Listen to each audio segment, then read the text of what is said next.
Olá, pessoal, tudo bem com vocês? Eu sou o professor Marlon, professor de língua portuguesa, e hoje estou na companhia da nossa intérprete, Débora. Hoje nós vamos falar sobre literatura e gramática. Que delícia de aula! Vamos lá? Quando a gente fala em literatura, estamos falando não só de leitura, mas também de escrita. E quando você se propõe a escrever um texto literário, você também precisa entender sobre alguns mecanismos, alguns recursos da língua portuguesa que podem e devem ser utilizados para construir um texto interessante. Porque afinal, como diz esse texto que está na sua telinha, escrever um texto é como costurar um tecido. As ideias são amarradas por nós em um traçado que deve ter coesão e coerência. Além da coesão e coerência na elaboração do texto, há vários recursos da língua que podem e devem ser utilizados, tais como recursos lexicais e pronominais, discurso direto e indireto, e sinônimos e antônimos. Então nós vamos ver um pouquinho a respeito desses recursos a partir de um texto literário. E para introduzir esse texto literário, eu quero perguntar a você se você conhece a história de Alice no País das Maravilhas. Já ouviu essa história? Já leu? Já assistiu algum desenho ou filme que conta a história da menina Alice? Nós vamos ler um trechinho do início dessa história e eu quero te convidar a fazer essa leitura comigo agora. Então, capítulo 1. Para baixo na toca do coelho. Alice estava começando a ficar muito cansada de estar sentada ao lado de sua irmã e não ter nada para fazer. Uma vez ou duas, ela dava uma olhadinha no livro que a irmã lia, mas não havia figuras ou diálogos nele. E para que serve um livro, pensou Alice, sem figuras nem diálogos? Então ela pensava consigo mesma, tão bem quanto era possível naquele dia quente que a deixava sonolenta e estúpida. Se o prazer de fazer um colar de margaridas era mais forte do que o esforço de ter de levantar e colher as margaridas. Quando subitamente um coelho branco com olhos cor-de-rosa passou correndo perto dela. Gente, já viu um coelho branco de olhos rosa? Alice viu nesse dia. Olha só, em um texto literário é muito comum que haja transições entre a voz do narrador e a das personagens. Nesse caso, é possível pensar que o narrador está dentro da cabeça da personagem. Há formas diferentes de retratar o discurso na voz do narrador e na voz das personagens.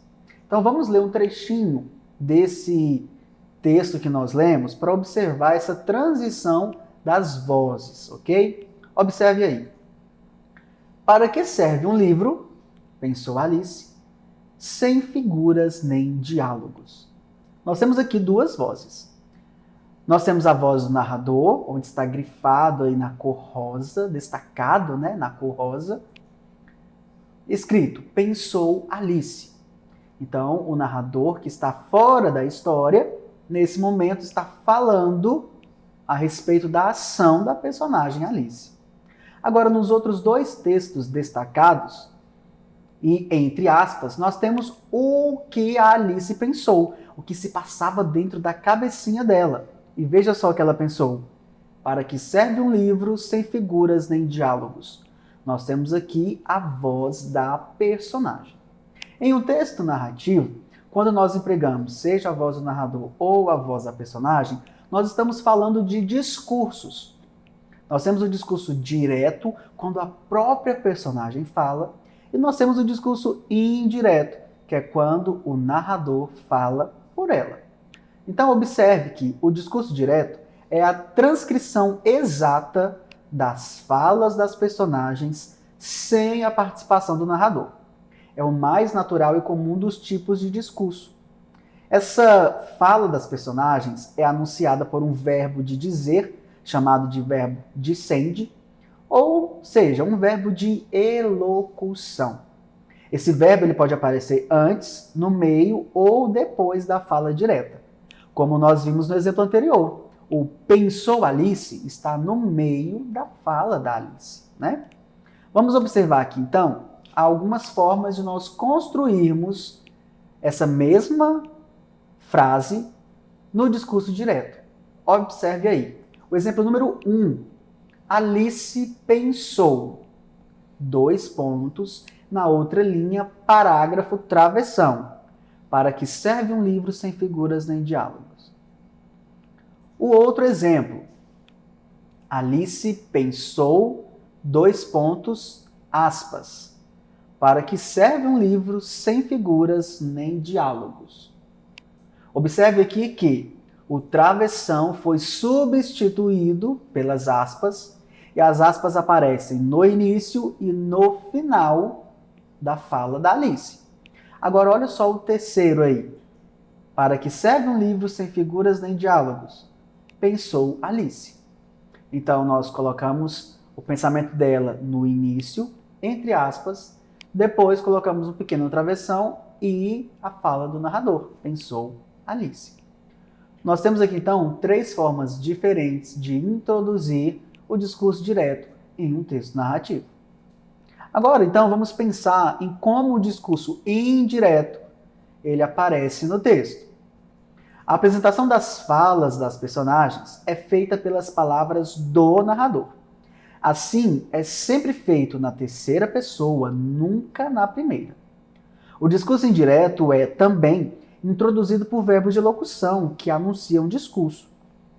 A seguir a esses verbos, geralmente aparecem conjunções, como as conjunções que e se, que marcam a separação da fala do narrador e da fala da personagem transmitida pelo narrador. Vamos observar isso aqui nos exemplos a seguir.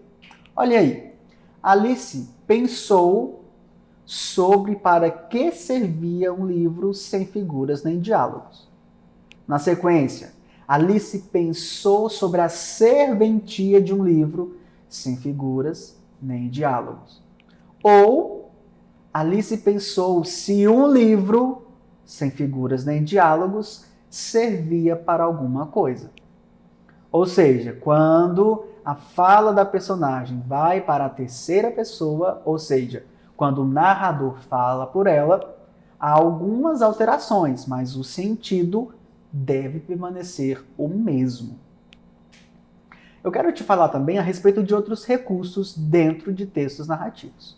Eu estou falando agora a respeito dos recursos de coesão referencial e sequencial a partir de pronomes.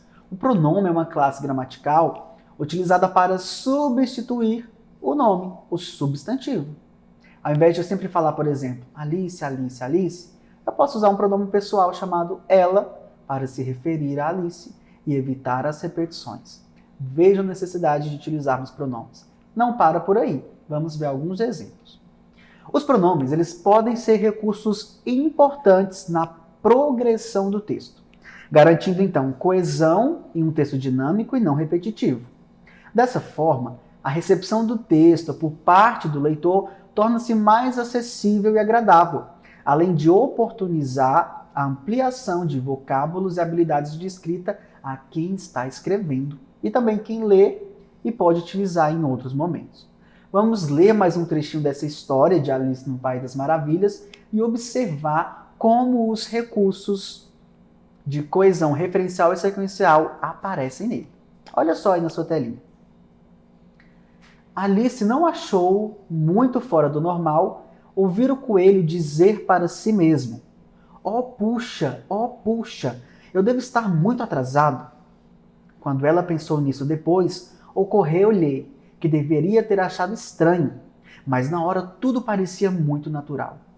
Mas, quando o coelho tirou um relógio do bolso do colete e olhou para ele, apressando-se a seguir, Alice pôs-se em pé e lhe passou a ideia pela mente como um relâmpago, que ela nunca vira antes um coelho com um bolso no colete, e menos ainda com um relógio para tirar dele.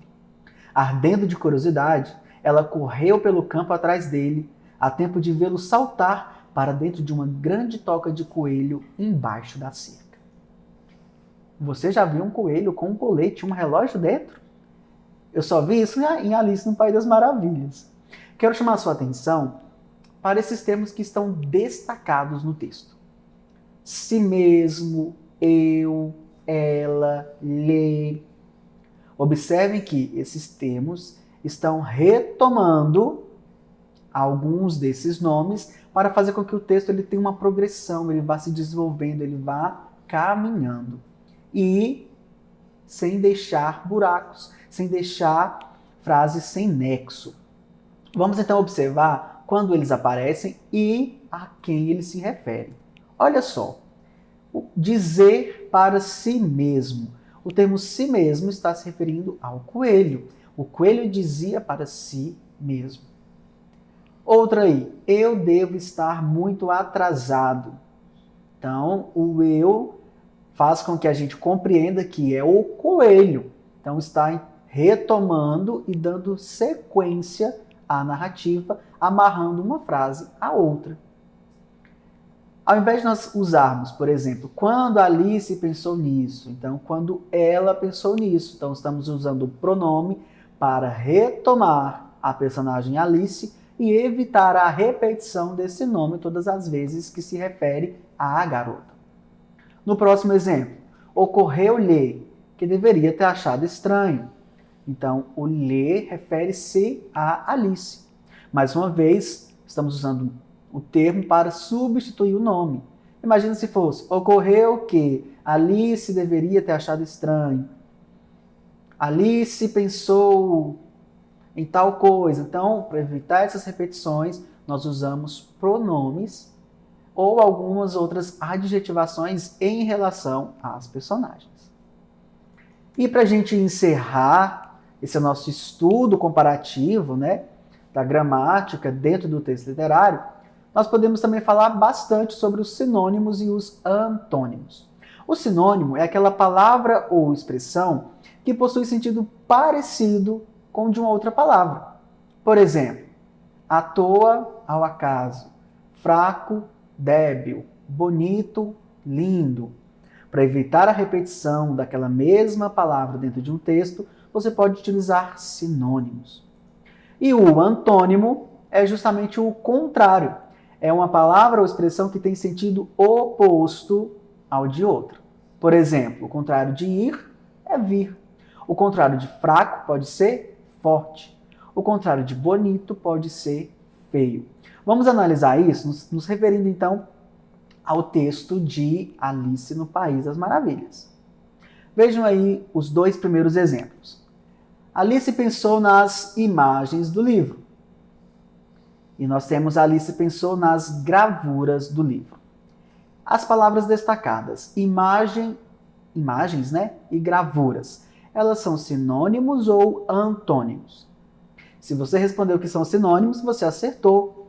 Gravura é uma palavra que nós podemos substituir para evitar a repetição da palavra imagens dentro de um texto. Observe no próximo exemplo uma aplicação dessas duas palavras.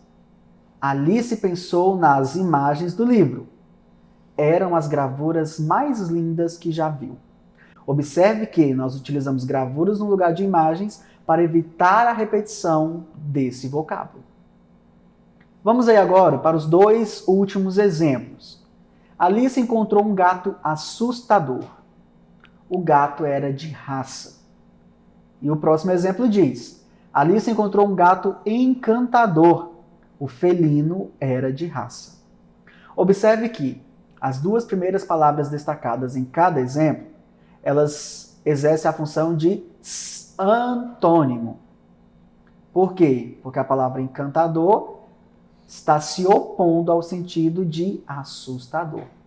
Já as duas palavras que aparecem por último em cada exemplo, gato e felino, são sinônimos, né? Então, para evitar, por exemplo, a repetição da palavra gato, foi substituído por felino, que caracteriza esse animal.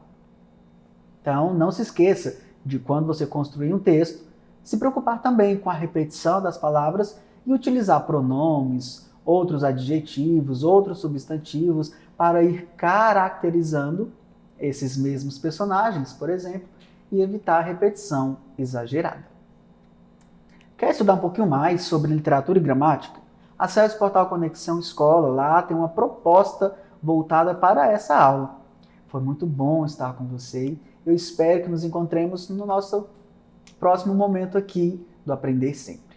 Um grande abraço. Tchau, tchau.